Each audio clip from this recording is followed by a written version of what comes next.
Bigfoot. So let's talk about Bigfoot. You know, the giant hairy mystery man of the woods, half ape, half... What the heck did I just see? Now, if you ask 10 people about Bigfoot, you'll get 10 different answers. Some swear it's real, others say it's just a campfire story that got out of hand. And then there's that one guy who insists his uncle's friend's cousin saw it while fishing. Sure, buddy. Bigfoot is usually described as 7 or 8 feet tall, covered in dark hair, and walking on 2 legs like a human. Basically, if Chewbacca skipped space and moved to Oregon, that's Bigfoot. But here's the fun part. Sightings of Bigfoot go way back, like way back. Native American stories mention giant hairy people living in the forest long before YouTube existed, or even electricity. Fast forward to 1958, when a guy found huge footprints in California, and the name Bigfoot stuck. That's when things really blew up. Since then, people have reported seeing Bigfoot everywhere, from Washington to Florida. Florida's version even has a nickname, the skunk ape, because apparently it smells like gym socks that got left in a swamp. Lovely. So, is Bigfoot real? Well, here's the problem. Every time someone says they have proof, it turns out blurry. Always blurry. The famous Bigfoot video from the 60s? Yep, also blurry. You'd think with all the iPhones and 4K cameras we have now, we'd finally get a clear picture. But nope. Bigfoot is apparently allergic to HD. Scientists mostly roll their eyes. They say it's probably bears walking funny, or just people making stuff up for attention. On the flip side, believers argue, well, hey, the forest is huge. We discover new animals all the time. Why not Bigfoot? At the end of the day, Bigfoot is kind of like that one friend who's always on the way, but never actually shows up. Maybe real, maybe not. But the mystery? That's what keeps it fun. So the next time you're out in the woods and you hear a branch snap behind you, relax. It's probably just a squirrel. Probably. Wendigo. Alright, let's get into the Wendigo. If Bigfoot is the mystery giant of the woods, the Wendigo is the nightmare you wish you hadn't Googled before bed. The Wendigo comes from old Native American stories, mainly from the Algonquin tribes in the northern United States and Canada. And here's the basic pitch. It's a monster born from greed and hunger. Sounds like me at 2 a.m. raiding the fridge, but way scarier. The story goes like this. When someone got lost in the cold wilderness and let's say they got really hungry, sometimes they'd resort to cannibalism. That act, plus the brutal cold, would twist their spirit and turn them into a Wendigo. Creepy, right? It's not just a monster. It's a warning. Don't let hunger and greed eat you alive. Now, what does it look like? That depends on who you ask. Some say it's a tall, thin, half-rotten creature with glowing eyes and skin stretched too tight.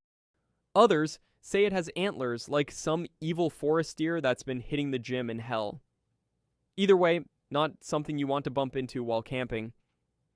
The Wendigo's hunger is the worst part. It's always starving. No matter how much it eats, it wants more. Imagine eating an entire pizza, then another pizza, then your friend, and still saying, yeah, I could eat. That's the Wendigo. There aren't really confirmed Wendigo sightings in the way people talk about Bigfoot or Mothman. What we do have are stories, some going back centuries, that people believed were proof of the Wendigo spirit. For example, in the 1600s, a French missionary wrote about a Cree man who was supposedly possessed by the Wendigo, becoming violent and uncontrollably hungry. In the early 1900s, a Cree shaman named Jack Fiddler even claimed to have fought and stopped several Wendigos, though what was really happening was probably cases of mental illness, starvation, and community fear being explained through legend. Most of the time, the Wendigo wasn't used to explain a monster in the woods. It was used to explain people, crimes, disappearances, even cannibalism during harsh winters. If someone acted strangely or dangerously in isolated communities, saying they were turning in to a Wendigo made sense in that cultural framework. And honestly, it worked. Imagine being a kid back then, stuck in a cabin during a brutal winter, and hearing, "Don't wander off into the snow or the Wendigo will get you." You better believe I'd be parked right next to the fire and not moving an inch. Jersey Devil. Alright, let's talk about the Jersey Devil. And no, I don't mean the hockey team, I mean the actual monster people swear is flapping around the Pine Barrens of New Jersey. So the story goes back to the 1700s. A woman known as Mother Leeds had 12 kids. 12. That's already terrifying. Then she finds out she's pregnant with number 13 and says, "Let this one be the devil." Well, careful what you wish for. Because according to legend, the baby was born normal, then sprouted wings, a horse head, hooves, and a tail before flying up the chimney. Talk about skipping childhood. Since then, people in New Jersey have reported seeing this thing for over 250 years. They describe it as a weird mashup. Part kangaroo, part bat, part goat, part nightmare. Basically, if evolution had a glitchy update, you get the Jersey Devil. The legend really blew up in 1909. For one whole week, hundreds of people across New Jersey claimed they saw it. Newspapers went nuts, schools closed, factories shut down. People refused to leave their houses because apparently a flying goat bat was on the loose. Now, skeptics say, relax. It was probably just owls, cranes, or people making stuff up. Which is fair, but then again, people swear they've heard strange screeches in the Pine Barrens at night. And if you've ever been in the woods there, you know it doesn't take much to freak you out. A squirrel drops a pine cone and suddenly you're like, that's it, the Jersey Devil's here. The cool part is, the Jersey Devil isn't just a campfire story, it's baked into New Jersey culture. There are Jersey Devil festivals, the hockey team, and about 1 million local businesses named after it. The Pine Barrens basically turned this monster into their unofficial mascot. So, is it real? Probably not, but if you ever hear wings flapping in the Barrens and some ungodly shriek that sounds like a mix between a horse and a trumpet, maybe don't stick around to check. Goatman. Alright, let's get into the Goatman. And no, this isn't some cute farm animal that escaped the petting zoo. Goatman is the kind of thing you see in the woods and immediately decide you don't need to be outside ever again. The Goatman legend mostly comes from Maryland, though other states like Texas and Kentucky have their own versions. Picture this, a creature with the body of a man, the head of a goat, horns, hooves, the whole deal. Basically, half Satan, half farm animal, all nightmare fuel. Now, how did a Goatman supposedly come to be? Depends on which story you hear. Some people say it's just a straight-up demon. Others claim it was a scientist working at a lab near Beltsville, Maryland, who messed with goat DNA and accidentally turned himself into a goat-human hybrid, which sounds less like science and more like the world's worst Marvel origin story. The Goatman is known for two things: carrying an axe and scaring the absolute life out of teenagers. A lot of stories involve it stalking cars parked on back roads, sneaking up on hikers, or straight up chasing people. Goatman is supposedly a copycat. Some stories say it can mimic voices, like if you're camping, you might hear your friend calling you from the woods, but your friend is sitting right next to you. That's when you pack up, drive home, and delete hiking from your hobbies. Of course, skeptics say the whole thing is just an urban legend, probably inspired by stories parents told to keep kids out of the woods or away from train tracks. But people in Maryland swear they've seen something. Enough so that Goatman is kind of a local celebrity. So, is Goatman real? Probably not, but the idea of a half-man, half-goat running around the woods at night is just creepy enough to stick. And hey, if you ever hear someone calling your name from the trees when you know nobody's out there, don't go looking. Goatman loves that. Chupacabra. Let's talk about the Chupacabra. Name sounds fancy, right? In Spanish, it literally means goat sucker. Which, yeah, not exactly a nickname you'd want following you around. The story popped up in Puerto Rico in the 1990s when people started finding goats, chickens, and other animals dead with weird puncture marks on their necks. No blood left in the body. Like some horror movie vampire had gone on a farmyard buffet. Locals blamed a strange creature nobody had seen before, the Chupacabra. Early reports described it as this creepy little monster, about 4 feet tall, with spines down its back, glowing red eyes, and a habit of sucking animals dry. Basically, part alien, part gremlin, part, what the heck is that thing? But then the story spread. Suddenly, people in Mexico, Texas, and all over Latin America were reporting sightings. The funny thing, the description kept changing. Sometimes it was reptile-looking. Other times, it was a hairless dog with mangy skin. Basically, the Chupacabra has more costume changes than a pop star on tour. Scientists, of course, have their explanation, Most of those dog-like chupacabras were actually coyotes with mange, a nasty skin disease that makes them bald, skinny, and super creepy looking. As for the puncture wounds on animals, probably just regular predators like dogs or wild cats, but come on. Mangy coyote isn't nearly as fun to tell your neighbors about as blood-sucking alien monster. The story didn't stay in Puerto Rico, it spread everywhere: Texas, Mexico, South America. The chupacabra basically went international overnight. Pretty soon it became the default excuse for anything weird on a farm. Goats gone? Chupacabra. Chickens dead? Chupacabra. Strange noise at 3 a.m.? Yep, chupacabra again. And that's the secret. It doesn't need proof. It just needs people to keep blaming it. As long as the animals keep turning up dead in strange ways, the chupacabra's not going anywhere. The Flatwoods Monster. Alright, let's talk about the Flatwoods Monster. This one doesn't just sound creepy, it looks like something straight out of a 1950s sci-fi movie.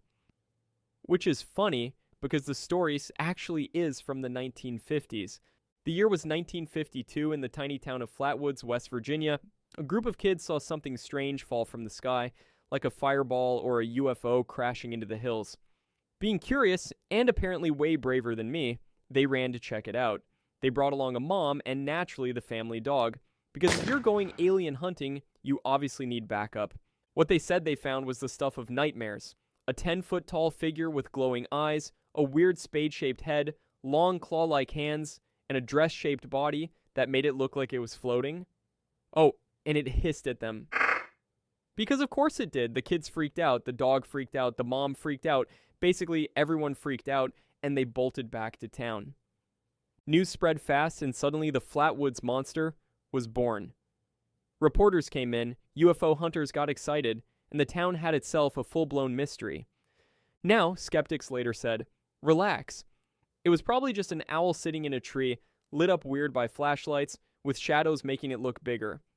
Which, okay, makes sense, but imagine being a kid in the dark woods and seeing glowing eyes and long claws. You're not thinking owl, you're thinking, welp, that's it. Aliens are here. We're doomed. The thing is, the Flatwoods Monster became bigger than the original sighting. It's on t-shirts, murals, even arcade games. The town of Flatwoods has totally embraced it. You can buy Flatwoods Monster merch, stop by the museum, and even check out themed signs around town, because nothing says, welcome to West Virginia, like a creepy 10-foot alien on all your souvenirs. So, was it real? Probably not. Most likely an owl, or maybe even just panic mixed with a good story. But here's the thing. People still talk about it, and that's the real power of the Flatwoods Monster. Whether it was an alien, an owl, or a mass freakout, it's become one of the most famous close encounters in American folklore. So, the next time you're in the woods at night and you see glowing eyes in the trees, sure, it might just be an owl. Or maybe, just maybe, the Flatwoods Monster is still hanging around, waiting for someone else to freak out. Me? Just hanging around. Loveland Frog Man. Alright, let's talk about the Loveland Frog Man. Yes, that's the actual name, not exactly terrifying, but stick with me. The story comes from Loveland, Ohio. Picture this. You're driving late at night on a quiet road near the Little Miami River. Headlights sweep across the pavement, and there it is. A human-sized frog just standing there. The first big sighting happened in 1955.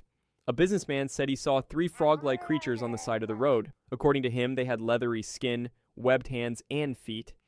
And one of them was even holding some kind of stick that gave off sparks. Basically, a magic wand. So, yeah. Either he saw the Loveland Frog Man, or he saw the weirdest Dungeons & Dragons cosplay in history. Fast forward to 1972, and 2 different police officers in Loveland reported seeing a similar creature on separate occasions. Both described a large frog-like animal standing upright before it jumped over a guardrail and into the river. Now, when cops start reporting frog monsters, people pay attention. Of course, the skeptics chimed in. Some said it was just a misidentified iguana. One officer later admitted it might have been a huge lizard without a tail. Which makes sense, but come on. If you see a 3-foot reptile standing up at night, your brain's not calmly filing that under lizard. It's screaming, giant mutant frog, Over the years, the Frogman became a local legend. People swap stories, there are t-shirts, and in 2016, a couple even claimed they saw the Frogman while playing Pokemon Go, which is peak 2016, honestly. So, is it real? Probably not, but the image of a man-sized frog lurking by the river is too good to die. That's why the Loveland Frog Man has stuck around. At the end of the day, the Frogman is less about fear and more about fun. Bigfoot wants to stay hidden, the Wendigo wants to eat you. But the Loveland Frog Man? He just wants to hang out by the river with his wand and make you question your life choices. So if you're ever driving near Loveland at night and you see something green standing on two legs, don't panic. Worst case, it's just the Frogman. Or best case, you've unlocked a new Pokemon. Mothman. Last, let's talk about Mothman. If Bigfoot is the king of the forest and Chupacabra is the vampire of the farm, then Mothman is the giant flying nightmare you definitely don't want buzzing around your porch light. The legend starts in Point Pleasant, West Virginia in 1966. Two couples were driving late at night when they saw a huge figure near an old military site nicknamed the TNT area. This thing was about 7 feet tall with giant wings and glowing red eyes. And when it spread its wings, boom, straight into the air, chasing their car down the road at over 100 miles per hour. Imagine that. You're flooring it in a 60s Chevy, and some winged monster is keeping up like it's nothing. No thanks. After that, sightings exploded. For over a year, people in Point Pleasant kept reporting this creature. Big dark figure, red eyes, wings wider than a car. Some people swore they heard strange noises or felt pure dread just before it appeared. And here's the thing. Every time Mothman showed up, bad stuff seemed to follow. The biggest tragedy came in December 1967, when the Silver Bridge in Point Pleasant collapsed during rush hour, killing 46 people. Afterward, people claimed Mothman sightings were like a warning, an omen of disaster. Some even say he shows up around the world before big catastrophes. Creepy, right? Like a feathered grim reaper that never brings good news. What makes Mothman so creepy isn't just the glowing red eyes or the giant wings, it's how he always manages to vanish without leaving a trace. No feathers, no footprints, nothing. Just a bunch of people swearing they saw the same thing. And it wasn't just one or two reports. For over a year, dozens of people in Point Pleasant claimed they spotted Mothman.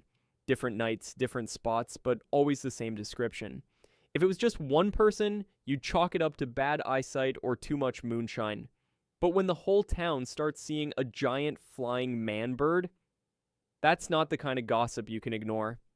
That's the thing about Mothman. He's not just another "I thought I saw something" story. He's a mystery nobody's been able to explain. And honestly, maybe the real reason Mothman stuck around is because he reminds us how little we understand about the world right in front of us.